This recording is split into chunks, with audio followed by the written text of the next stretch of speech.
So I was doing research for a video about the vault escape sequence in Fallout 3, because I've heard people slag this thing off for years, and I'm quite nostalgic about it personally, so I wanted to know if my allegedly more developed adult brain could maybe analyze this thing a little more objectively than my baby child brain could. So I was going to do a little recap like I did in my last video, where I go through pointing out I like this thing, I don't like this thing, this other thing here's alright, this thing over here could use improving. But I ended up coming to the conclusion that regardless of how much quality I want to give this thing, as I'll say it has, its key issue is just it's only really good when it comes to novelty, because when you're new and you're looking at it for the first time, you're like, what is this? I'm looking at the vault, it's amazing. And you're taking it in, it's all new information. But when you come back to the game, you just kind of want to skip it, but you really can't. And there are loads of mods that their main purpose is just to skip you right past the vault sequence, which I don't think makes it bad in and of itself. It's just when it's not optional, it becomes really annoying. It would be like if every time you turned your computer on before you played a game, you had to watch the entirety of Breaking Bad before you could do anything.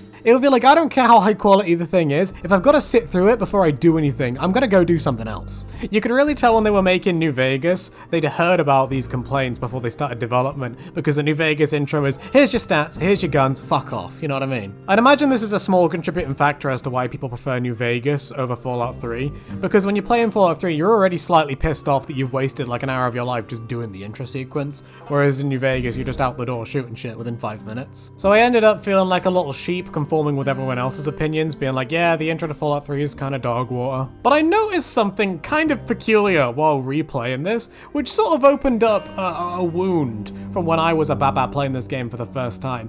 The Overseer is a massive knobhead, but a very unique sort of massive knobhead where he seems to communicate exclusively in gaslighting, and I found it really fascinating.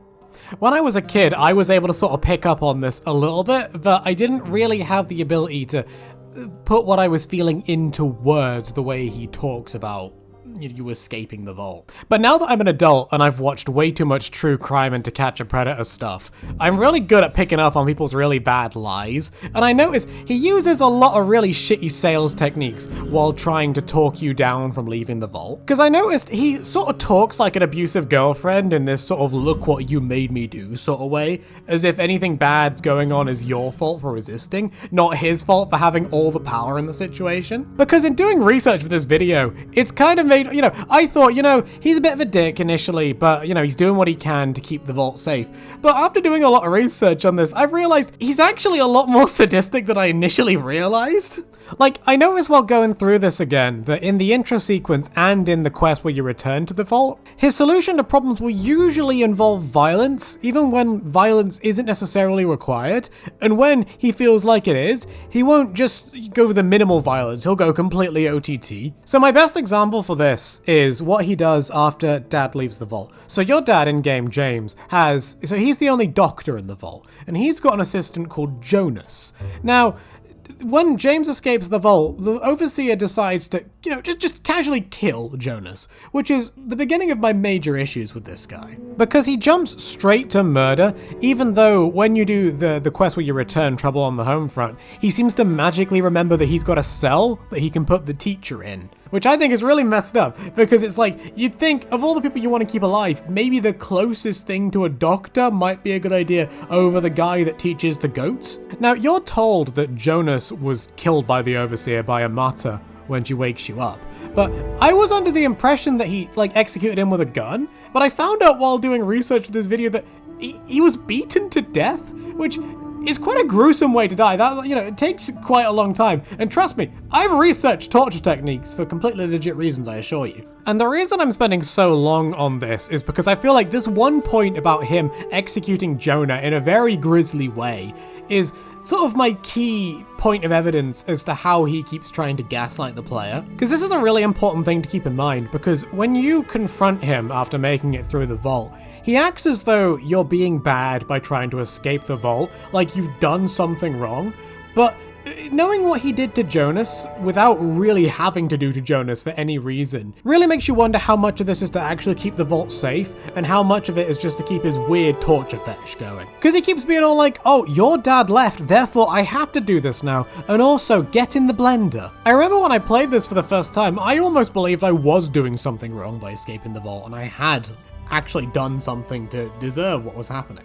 I remember actually feeling selfish wanting to leave the vault as a kid, as if I'd brought a vault survival game instead of a, post-apocalyptic survival game. Which is actually super messed up for another reason, because, funnily enough, you have the dialogue option to surrender and give him all your weapons, and if you do, he tries to murder you with your own weapons. So not only is he trying to make up shit and make you feel guilty, but if you actually try to be reasonable and agree and say, okay, we can work together to make this go okay, he's like, lol, die. So if you actually try to work with him after he's saying, oh, you're messing everything up, you're a screw up, you're fucking everything up, and you're like, okay, we'll do this, it just results in you getting your head blown off. So not only is he trying to pull some North Korea guilt by association tier stuff, but if you try to be reasonable, you end up being punished for it, which kind of defeats his point of trying to, say, oh, we're trying to help the vault. Which tells me this isn't about saving the vault, it's about satisfying his weird bathing in blood kink. But also, if you wanted to save the vault, as he says, you wouldn't murder the vault's closest thing it's got to a doctor. Something tells me no matter how suspicious you are of him, it's not gonna help if you've got only a handful of boomers and some teenagers when you want to deliver babies. Because the vault having the infant mortality of 18th century London isn't really gonna go very far towards fixing the vault, is it? I just love it. It's like, hey, we live in this underground nuclear bunker where resources are slim and it's really hard to get anything new around here. One doctor's left.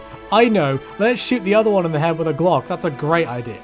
I'm picturing him just looking in the mirror in the morning going like, damn, I'm such a good and sexy overseer who's got such a big and sexy brain. Ugh, he says as he makes out with the mirror. Speaking of big and sexy brain moves, sending the police to murder an unarmed teenager. Because that's something he does. I love that the overseer unironically sends the security force to go beat an unarmed teenager to death, and then has the audacity to try and claim, oh no, I'm the one doing the best thing for the vault, not you, person who's got mild self-preservation instincts. Because a funny early memory I've got of this is when you leave the bedroom, there's a vault security guard being attacked by a handful of rad roaches.